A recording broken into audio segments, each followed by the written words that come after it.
বন্ধুরা তোমরা দেখতে পাচ্ছ যে আমি অফিসিয়াল ওয়েবসাইটটা ওপেন করে নিয়েছি, যেটি ইস্টার্ন রেলের তরফ থেকে তোমাদের আরেকটি নতুন নিয়োগ বিজ্ঞপ্তি প্রকাশিত করা হয়েছে। প্রত্যেকটি তথ্য তোমাদের এই ভিডিওর মাধ্যমে তোমাদের বলবো এবং তোমাদের বলে রাখি, এখানে কিন্তু কোনো রকম আবেদন মূল্য লাগছে না, কোনো অভিজ্ঞতার প্রয়োজন নেই। তোমার যোগ্যতা যদি শুধুমাত্র মাধ্যমিক হয় তাহলেই তুমি কিন্তু আবেদন করতে পারবে। সম্পূর্ণ বিস্তারিত তথ্য এবং কিভাবে ফর্মটা ফিল আপ করবে সেটিও কিন্তু এই ভিডিওর মাধ্যমে তোমরা জানতে পারবে। তো চলো স্টেপ বাই স্টেপ সব কিছু আমি তোমাদের ডিটেলসে বুঝিয়ে দিচ্ছি। তো বন্ধুরা আমি পিডিএফটা ওপেন করে নিয়েছি। তোমরা এখানে দেখতে পাচ্ছ যে ইস্টার্ন রেলের তরফ থেকে কিন্তু আবার নতুন একটি নিয়োগ বিজ্ঞপ্তি প্রকাশিত করা হয়েছে। ইস্টার্ন রেলওয়ে হাওড়া ডিভিশন, অর্থাৎ তোমাদের যে চাকরিটি হবে সেটি কিন্তু হাওড়া ডিভিশনে কিন্তু হবে। হাওড়া ডিভিশনের অন্তর্গত যে বিভিন্ন স্টেশনে সেখানে কিন্তু তোমাদের নিয়োগটি করা হচ্ছে। এখানে তোমাদের যে ডিপার্টমেন্ট সেটি কিন্তু কমার্শিয়াল ডিপার্টমেন্টের তরফ থেকে কিন্তু পুরো টোটালটা কিন্তু অর্গানাইজ করা হবে। তো বাদবাকি বিস্তারিত তথ্য তোমরা এই ভিডিওর মাধ্যমে জানতে পারবে এবং তোমরা কিভাবে ফর্মটা ফিল আপ করবে সেটিও আমি তোমাদের বুঝিয়ে দেবো। প্রত্যেকটা স্টেপ কিন্তু খুবই গুরুত্বপূর্ণ, ভালো করে ফলো করো, তাহলেই কিন্তু তোমরা সাকসেসফুলিভাবে এখানে কিন্তু আবেদন করতে পারবে। তো এখানে তোমরা একটি ফর্ম দেখতে পাচ্ছ। এই অ্যাপ্লিকেশন ফর্মটা ফিল আপ করার জন্য তোমাদের কি করতে হবে সেটি তোমাদের বলে দিই। এখানে প্রথমে একটি পাসপোর্ট সাইজের ছবি লাগিয়ে দিয়ে সেলফ অ্যাটেস্টেড করে দেবে, ঠিক আছে? তো সেলফ অ্যাটেস্টেড করার পরে তারপরে তোমাকে কি করতে হবে, তারপরে হচ্ছে তোমাদের এখানে নেম অফ অ্যাপ্লিকেন্ট, এখানে তোমার নামটাকে ক্যাপিটালে তুমি লিখবে, ফাদার বা হাজবেন্ডের নেম তুমি লিখবে। তোমাদের অনেকের প্রশ্ন ছিল যে স্যার আমার বিয়ে হয়ে গেছে তো আমি কি এখানে হাজবেন্ডের নাম দিতে পারি? না, তুমি যদি তোমার তোমার আইডেন্টি কার্ডে যার নাম আছে, অর্থাৎ তোমাদের বিবাহের আগে যদি বাবার নাম থাকে তাহলে সেক্ষেত্রে তোমাকে বাবার নামই দিতে হবে, হাজবেন্ডের নাম কিন্তু দিলে চলবে না। এবার যদি তোমার রিনিউ করানো থাকে তাহলে সেখানে যদি হাজবেন্ডের নাম যদি ইনক্লুড করা থাকে তাহলে সেক্ষেত্রে তোমাকে হাজবেন্ডের নাম দিতে হবে। তো এই ব্যাপারটা কিন্তু তোমাদের সম্পূর্ণ আইডি প্রুফ অনুযায়ী কিন্তু ব্যাপারটা হবে, ঠিক আছে? এবার 3 নম্বর যে পয়েন্টটি সেটি হচ্ছে তোমাদের ডেট অফ বার্থ। তো ডেট অফ বার্থের প্রুফও কিন্তু তোমাদের লাগবে। তো এখানে তোমাদের ডেট অফ বার্থ তোমাদেরকে এখানে দিয়ে দিতে হবে এবং তোমাদের এখানে সেক্স মেল না ফিমেল, অর্থাৎ বুঝতে পারছো এখানে পুরুষ মহিলা উভয় কিন্তু আবেদন করতে পারবে, ঠিক আছে? তো এখানে ডেট অফ বার্থের প্রুফ হিসাবে তোমাদের কী কী ডকুমেন্টস লাগবে সেগুলোর ব্যাপারে আমি তোমাদের পরবর্তী সময়ে বলছি। এখানে দেখো 5 নম্বর যেটি বলছে কোয়ালিফিকেশান। এখানে কোয়ালিফিকেশান যে যোগ্যতার যেটি প্রয়োজন সেটি হচ্ছে মাধ্যমিক পাস যোগ্যতা প্রয়োজন। তুমি যে কাস্টেরই যে পার্সেন্টেজ অফ মার্কসেরই হও না কেন, যেখানে তোমাদের 50%, 60%, 90% এরকম কোনো ব্যাপার নেই, মাধ্যমিক পাস হলেই কিন্তু আবেদন করা যাবে। এবং তোমাদের বলছে attested copy of certificate two be submitted, অর্থাৎ বুঝতে পারছো এখানে কিন্তু তোমাদের যে মাধ্যমিকের কিন্তু সার্টিফিকেট কিন্তু মানে তোমাকে অ্যাটাচ করতে হবে, যেখানে তোমাদের অ্যাটেস্টেড করা হতে হবে, ঠিক আছে? 6 নম্বর যেটি আছে সেটি হচ্ছে whether residential certificate issued by district magistrate, additional district magistrate, sub district magistrate, block development officer, tehsildar. তো এখানে বুঝতে পারছো যে তোমাদের কিন্তু একটা রেসিডেন্সিয়াল সার্টিফিকেট লাগবে। এই রেসিডেন্সিয়াল সার্টিফিকেটটা তোমরা ডিএমের কাছ থেকে, এডিএমের কাছ থেকে, এসডিএমের কাছ থেকে বা কোনো মিউনিসিপ্যালিটি থেকে তোমরা কিন্তু এটা তোমাদের কিন্তু সার্টিফিকেটটা কিন্তু ইস্যু করানো হতে হবে। এই রেসিডেন্সিয়াল সার্টিফিকেটটাও কিন্তু তোমাদের প্রয়োজন, ঠিক আছে? এরও কিন্তু একটা অ্যাটেস্টেড কপি কিন্তু তোমাদের ফর্মের সাথে অ্যাটাচ করতে হবে। 7 নম্বর পয়েন্টটা দেখো, তোমাদের experience in similar type of business if any, যদি থাকে সেটি দেবে, যদি না থাকে এনআইএল দিয়ে দেবে। কোনো এক্সট্রা কিন্তু কোনো অভিজ্ঞতার কিন্তু এখানে প্রয়োজন কিন্তু নেই। এরপর বলছে যে 8 নম্বর বলছে whether the applicant has been engage as STBA any other station, তুমি কি অন্য কোনো স্টেশনে অলরেডি কি কাজ করছো? তো সেক্ষেত্রে তুমি যদি করে থাকো তাহলে তুমি ইয়েস লিখবে, যদি না করে থাকো, তুমি যদি সম্পূর্ণ ফ্রেশার হও তাহলে এখানে তুমি জাস্ট নো বলে লিখে দেবে। ক্লিয়ার ব্যাপারটা? 9 নম্বর পয়েন্ট যেটি বলছে সেটি হচ্ছে সার্টিফিকেট অফ ক্লিয়ারেন্স। তো এই ক্লিয়ারেন্স সার্টিফিকেট কিন্তু প্রয়োজন, যে তোমার কোনো ক্রিমিনাল রেকর্ড আছে নাকি। যদি কোনো লোকাল পুলিশ স্টেশনে তোমাদের কোনো ক্রিমিনাল রেকর্ড যদি থাকে তাহলে তার কিন্তু তোমাকে একটা ক্লিয়ারেন্স সার্টিফিকেট কিন্তু তোমাকে শো করাতে হবে যে না, তোমার নামে কোনো ক্লিয়ারেন্স মানে কোনো ক্রিমিনাল রেকর্ড কিন্তু নেই। তো সেই ব্যাপারের জন্য একটা কিন্তু ক্লিয়ারেন্স সার্টিফিকেট চাওয়া হয়েছে, যেটার জন্য তোমাদের কি করতে হবে, একটি আধার কার্ড শুধু নয়, তোমরা যে কোনো একটি আইডেন্টি প্রুফ নিয়ে তোমরা চলে যাবে পুলিশ স্টেশনে। সেই পুলিশ স্টেশনে গিয়ে তোমাকে একটি ফর্ম ফিল আপ করতে হবে। ফর্ম ফিল আপ করার পরে তারা কিন্তু তোমাকে স্ট্যাম্প মেরে একটি সই করে কিন্তু তোমাকে একটা ক্লিয়ারেন্স সার্টিফিকেট কিন্তু দিয়ে দেবে। সেই ক্লিয়ারেন্স সার্টিফিকেটটাও কিন্তু এখানে অ্যাটাচ করতে হবে, ঠিক আছে। আচ্ছা, 10 নম্বর যেটি বলছে আধার কার্ড, ভোটার কার্ড বা any other photo identity proof যেটি issued by the government of India, government of West Bengal, অর্থাৎ বুঝতে পারছো নয় আধার কার্ড না হলে ভোটার কার্ড বা প্যান কার্ড, যে কোনো মানে গভর্নমেন্ট আইডি প্রুফ সেটি কিন্তু তোমাদের এখানে অ্যাটাচ করতে হবে, এটিও কিন্তু প্রয়োজন। তো বুঝতে পারছো যে কি কি লাগবে সেগুলোও কিন্তু আমি তোমাদের সুন্দর করে বুঝিয়ে দিচ্ছি। এরপরে তোমাদের কন্ট্যাক্ট নাম্বার, এখানে মোবাইল নাম্বারটা তুমি দিয়ে দেবে।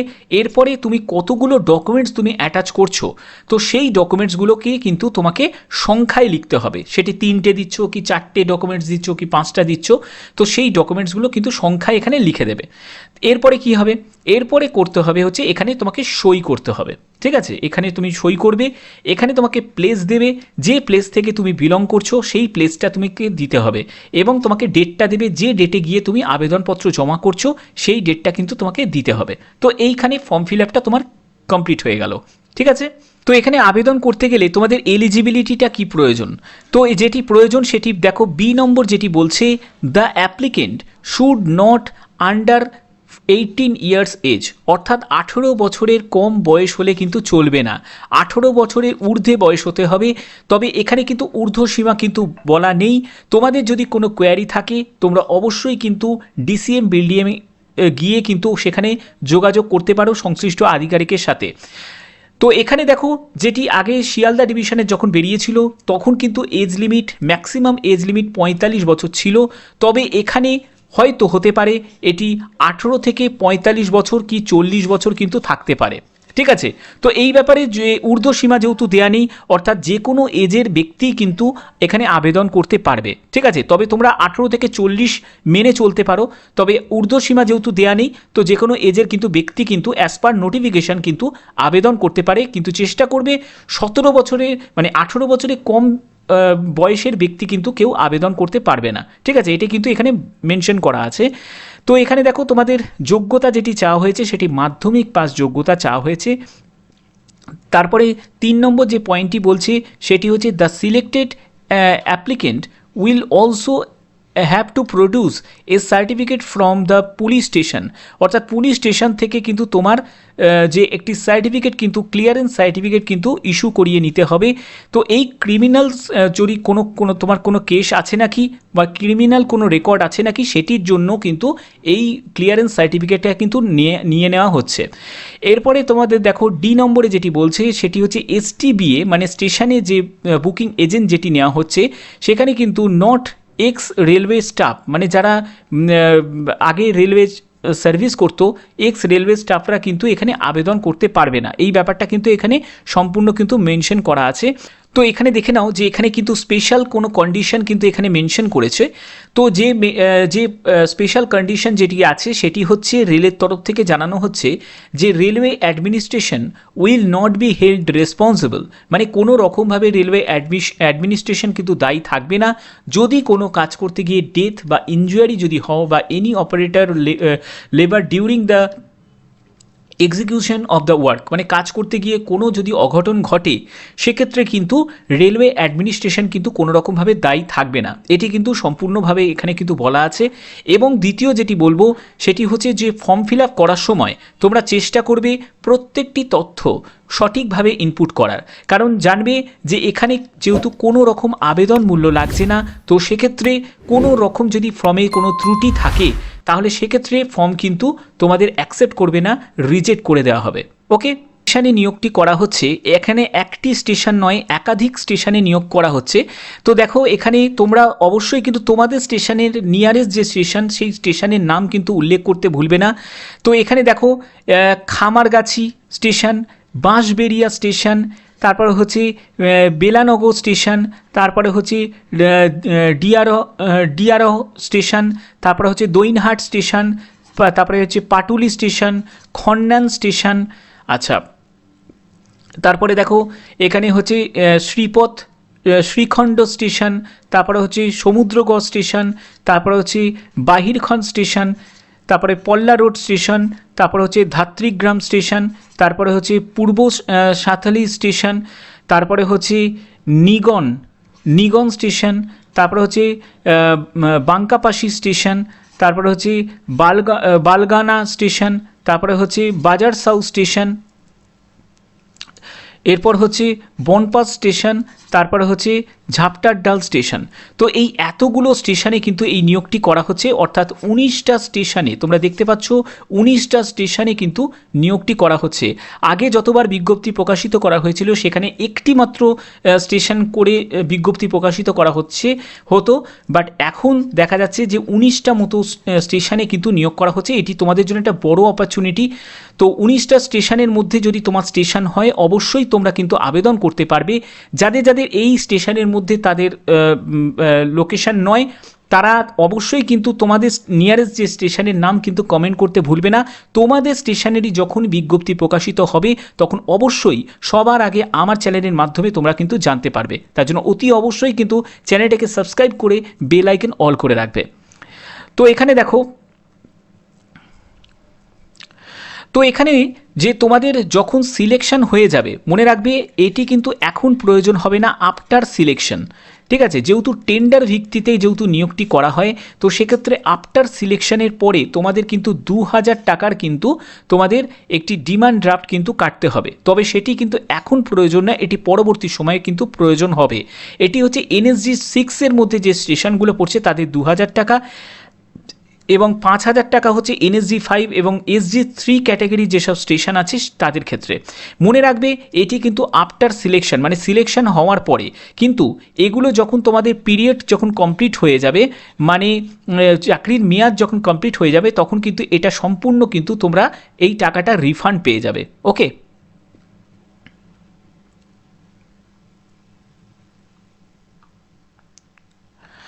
তো আবেদনপত্র কোথায় তোমাকে পাঠাতে হবে? আবেদনপত্র পাঠাতে গেলে এখানে বলছি duly fill the application, seal cover name of the serving station, মানে স্টেশনের নাম এবং full address of the applicant, মানে তোমার পুরো অ্যাড্রেস, সেটি senior divisional commercial manager eastern railway, মানে DCM বিল্ডিংয়ে তোমাদের যেতে হবে, হাওড়া যাত্রী নিবাস বিল্ডিং, 3rd ফ্লোর, হাওড়া 711101।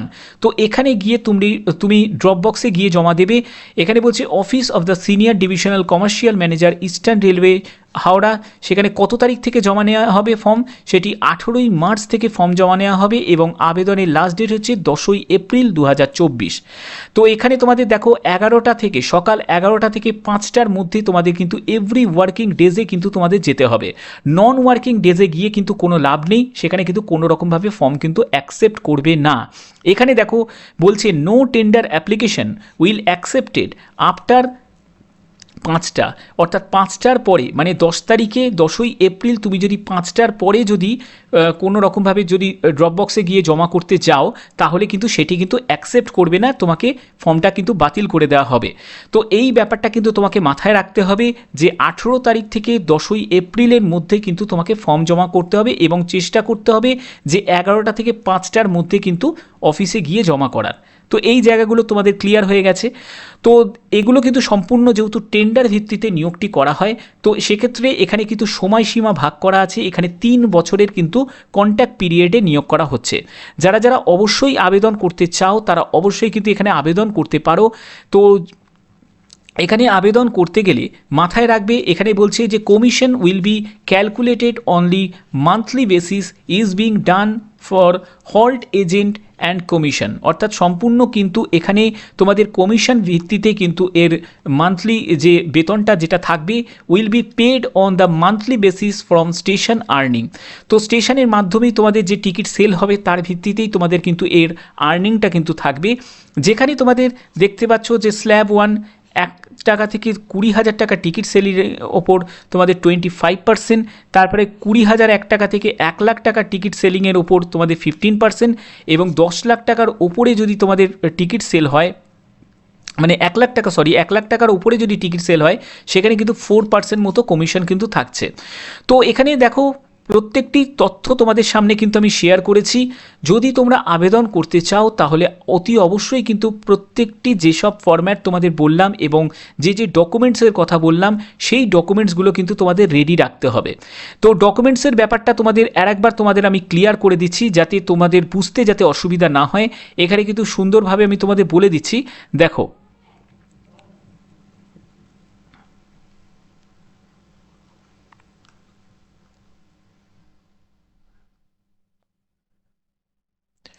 তো এখানে তোমাদের ডকুমেন্টস হিসাবে আমি বলবো যেগুলো প্রথম যে ডকুমেন্টসটা তোমাদের লাগছে সেটি হচ্ছে date of birth. Date of বার্থের জন্য তোমাদের লাগবে হচ্ছে মাধ্যমিকের, তোমরা চাইলে অ্যাডমিট কার্ড দিতে পারো, মাধ্যমিকের অ্যাডমিট কার্ড অথবা তোমরা ডেট অফ বার্থের কিন্তু সার্টিফিকেট দিতে পারো, ঠিক আছে। তো এগুলো লাগবে। তারপরে হচ্ছে কোয়ালিফিকেশনের জন্য কি লাগবে? কোয়ালিফিকেশনের জন্য যেহেতু এখানে যোগ্যতা যেহেতু মাধ্যমিক, সেহেতু 10 স্ট্যান্ডার্ড সার্টিফিকেট কিন্তু তোমার লাগবে। তোমরা চাইলে তোমরা সার্টিফিকেট এবং মার্কশিট দুটোই কিন্তু তোমরা দিয়ে দিতে পারো। হয়ে গেল। আচ্ছা, এরপর কি লাগছে? এরপরে হচ্ছে যে পুলিশের যে ক্লিয়ারেন্স সার্টিফিকেট, ঠিক আছে, ক্লিয়ারেন্স সার্টিফিকেট সেটি হচ্ছে পুলিশ, ঠিক আছে। পুলিশ স্টেশন থেকে তোমাদের যে নিয়ারেস্ট পুলিশ স্টেশন আছে সেখান থেকে ক্লিয়ারেন্স সার্টিফিকেটটা কিন্তু নিয়ে নিতে হবে। এরপরে তোমাদের লাগছে গভর্নমেন্ট আইডি প্রুফের জন্য কি লাগছে? নয় আধার দিতে পারো, ঠিক আছে, আধার কার্ড দিতে পারো, নালে ভোটার দিতে পারো, ভোটার কার্ড, বা যে কোনো যদি প্যান কার্ড থাকে তাহলে প্যান কার্ড দিতে পারো। তো এটা হচ্ছে তোমাদের আইডি প্রুফ। এরপরে তোমাদের বলবো সেটি হচ্ছে কাস্ট সার্টিফিকেটও অতি অবশ্যই কিন্তু তোমরা কাস্ট সার্টিফিকেটটাও কিন্তু দেবে। আর এখানে কিন্তু অ্যাজ পার নোটিফিকেশান কিন্তু কোনো রকমভাবে মেডিকেল সার্টিফিকেটের কথা কিন্তু বলা নেই। তো সেক্ষেত্রে এই বিজ্ঞপ্তিতে কিন্তু মেডিকেল সার্টিফিকেট তোমাদের কোনো লাগছে না। এটা একটা ভালো সুযোগ যে মেডিকেল সার্টিফিকেট তোমাদের লাগছে না। তো এই ডকুমেন্টস কিন্তু তোমাদের কিন্তু রেডি রাখতে হবে যদি তোমরা আবেদন করতে চাও, ঠিক আছে। সম্পূর্ণ কিন্তু তোমাদের বিস্তারিত এই ভিডিওর মাধ্যমে আমি তোমাদের বুঝিয়ে দিলাম যে কিভাবে আবেদন করবে, কি কি ডকুমেন্টস লাগবে, প্রত্যেকটি তথ্য অর্থাৎ A to Z সম্পূর্ণ তথ্য শুধুমাত্র তোমরা ভদ্রেশ্বর স্টাডি সেন্টারেই পাবে, ঠিক আছে। তো আশা করি তোমাদের ভিডিওটা ভালো লেগেছে। যদি ভিডিওটা ভালো লেগে থাকে অতি অবশ্যই ভিডিওটাতে লাইক করে চ্যানেলটাকে সাবস্ক্রাইব করে বেল আইকন অল করে রাখবে। আর অতি অবশ্যই কিন্তু তোমাদের নিয়ারেস্ট যে স্টেশনের নাম কমেন্ট করতে ভুলবে না। শুধুমাত্র তোমাদের নিয়ারেস্ট স্টেশনের নামটা তোমরা কমেন্ট করবে। একটি কথা মনে রাখবে, তোমরা যদি এই যে স্টেশনগুলো তোমাদের বললাম এই স্টেশনের যদি তোমরা লোকাল বাসিন্দা হও তাহলে অতি অবশ্যই কিন্তু তোমরা এখানে আবেদন করতে পারবে। তো ভিডিওটা যদি ভালো লেগে থাকে অতি অবশ্যই ভিডিওটাতে লাইক করে চ্যানেলটাকে সাবস্ক্রাইব করে বেল আইকন অল করে রাখবে। তো আজকের মতো এটুকুই, টাটা।